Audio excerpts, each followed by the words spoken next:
I never thought I'd become the kind of woman who would sit down one day and tell a story like this. A story not of fairy tale love, not of happily ever after, but of betrayal, heartbreak, and eventually, of a strength I didn't even know lived inside me. I grew up believing in loyalty, in the quiet strength of keeping promises, in the kind of love that doesn't waver when life gets hard. My parents raised me with this idea that love, real love, was something you built slowly, brick by brick, sacrifice by sacrifice, until you had a home. Not just a house but a sanctuary. And I carried those beliefs into my marriage. I wasn't naive. I knew marriage wasn't perfect. I knew it demanded patience, forgiveness, compromise. And I gave all of that. Every ounce of me. I poured into this man. Into us. My name is Sarah. And for 10 years, I was the faithful, loving wife of a man named Demir. To the outside world, we had what looked like a stable marriage. We weren't flashy. We weren't the couple who posted grand declarations on social media. We were steady. At least, that's what I thought. I was wrong. So terribly, heartbreakingly wrong. The first time I realized something was off wasn't dramatic. It was a Tuesday morning. Just an ordinary, unremarkable Tuesday. Demir had been quieter lately, distracted. I told myself it was stress from work.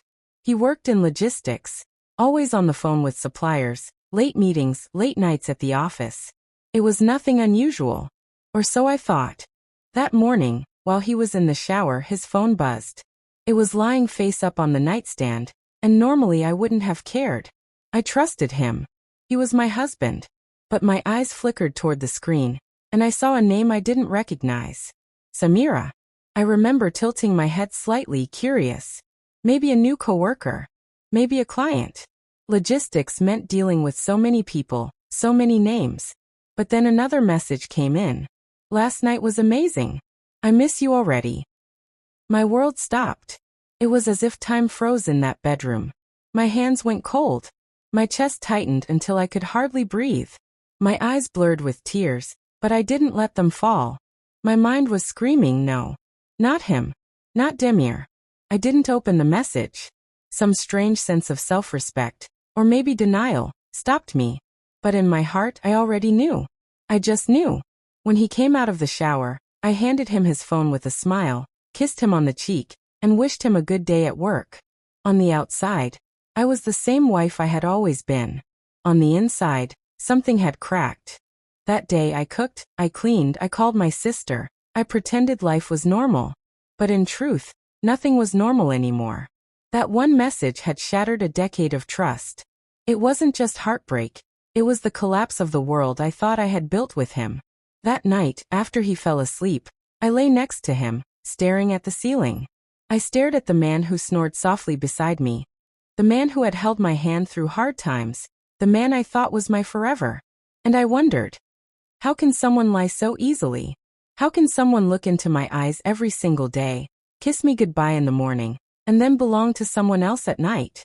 I didn't cry that night. Not yet. The pain was too deep to reach the surface.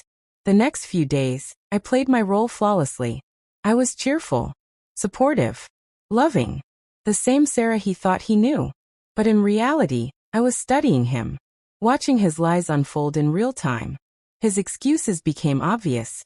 Late meetings, traffic jams, client dinners. I had heard them all before, but now, they sounded hollow. And then one night, I did something I never thought I'd do. I followed him. I borrowed my cousin's car so he wouldn't recognize it. My hands were shaking on the steering wheel the entire time, my heart racing as I stayed a few blocks behind his car. I told myself maybe I wouldn't see anything. Maybe it would prove me wrong. Maybe I was overthinking. But deep down I knew. He drove across town, far from his office, and stopped outside a restaurant. And that's when I saw her. A woman in a red dress. She smiled as she walked up to him. And he, my husband, reached for her hand like it was the most natural thing in the world. They laughed together. Sat across from each other, leaning close, as if they were the only two people in existence. At one point, she leaned over and kissed him on the cheek. And that was it. My doubts evaporated. My denial crumbled. I didn't storm in. I didn't cause a scene. I sat in that car, gripping the steering wheel so hard my knuckles turned white, and I realized something devastating. All those nights I had stayed awake comforting him when he was stressed. All those years I had supported him when money was tight, when he was jobless, when he needed me. Every sacrifice I had made, every dream I had postponed, none of it mattered to him.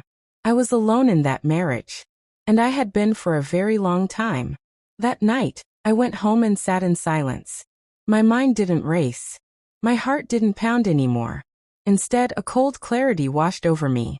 This wasn't about heartbreak anymore. This wasn't about begging or screaming. This was about power. And from that moment on, I knew. I wasn't going to let him break me. I was going to break him. The morning after that night, I stood in the kitchen making breakfast like always. The smell of frying eggs filled the air. Demir walked in, tie around his neck, hair neatly combed, humming as though nothing in the world was wrong. He kissed my forehead, thanked me for the coffee, and sat down scrolling through his phone. I watched him, not with love, not even with anger, but with curiosity. How does he do it? How does he sit across from me, pretending everything is fine, when I had just watched him hold another woman's hand across a table like it belonged to him? He thought I was the same Sarah. Loyal. Trusting. Blind. But that Sarah had died the moment I saw that text message. Now I was someone else. Someone sharper. Someone he would never see coming. I didn't confront him. Not yet. Confrontation would give him the chance to twist the truth, to lie, to gaslight me into thinking I was crazy. I wasn't going to give him that power. Instead, I became an actress in my own home. Every day, I wore the mask of the perfect wife. I laughed at his jokes, asked about his day, packed his lunches, kissed him goodbye at the door. And while he played his game, I began to play mine.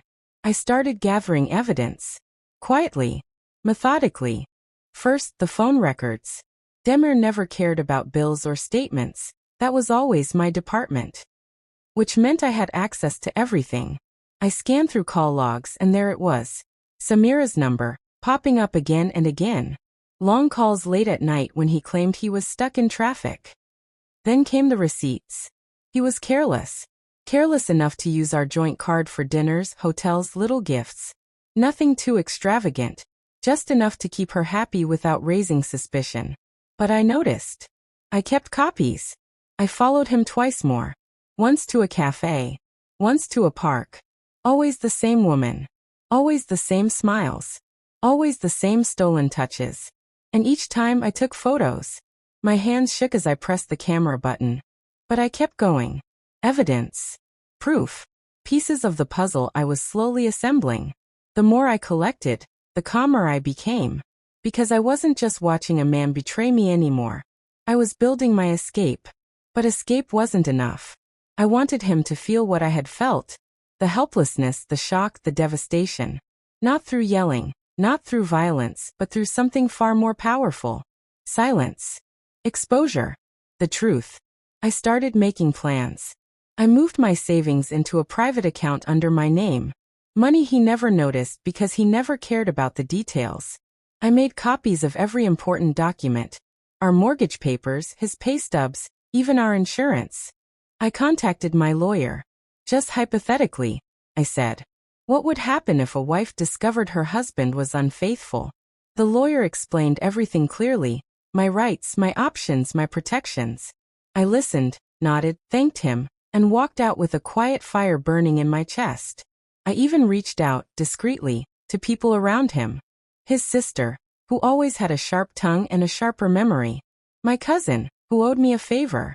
Even his boss, a man who respected me, who had always said I was the backbone that kept Demir stable. I didn't tell them everything. Not yet. I just laid the groundwork. Dropped little seeds. Made sure that when the time came, no one would be able to say they hadn't seen the storm approaching. And all the while, I kept smiling at him. Kept playing the part. People underestimate the power of calm observation.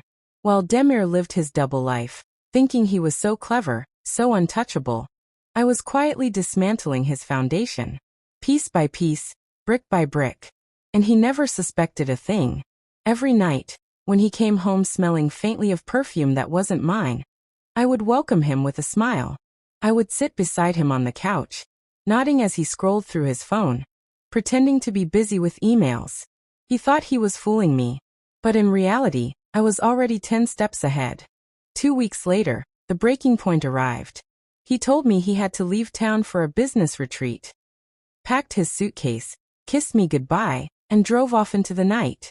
A suitcase full of lies. What he didn't know was that I already knew where he was going. I had seen the booking confirmation, a weekend getaway, reserved under his name for 2. But instead of following him, I did something different. Something bold. I went to the restaurant where Samira worked. I had learned she was a hostess at an upscale place downtown. My heart pounded as I walked in, but my face remained calm. When she saw me, her eyes widened. She knew. Instinctively, she knew who I was. "Can we talk?" I asked. My voice steady, almost polite. She hesitated, then followed me to a quiet corner. I introduced myself. I told her I was Demir's wife. And then I laid out the truth. Everything. The texts. The receipts. The photos. Her face drained of color. She looked at me with horror, whispering, "He told me he was divorced." I didn't yell at her. I didn't blame her. I wasn't there for vengeance against her. She was just another pawn in his selfish little game. "I'm not angry at you," I said. "I just thought you deserved to know who you've been with."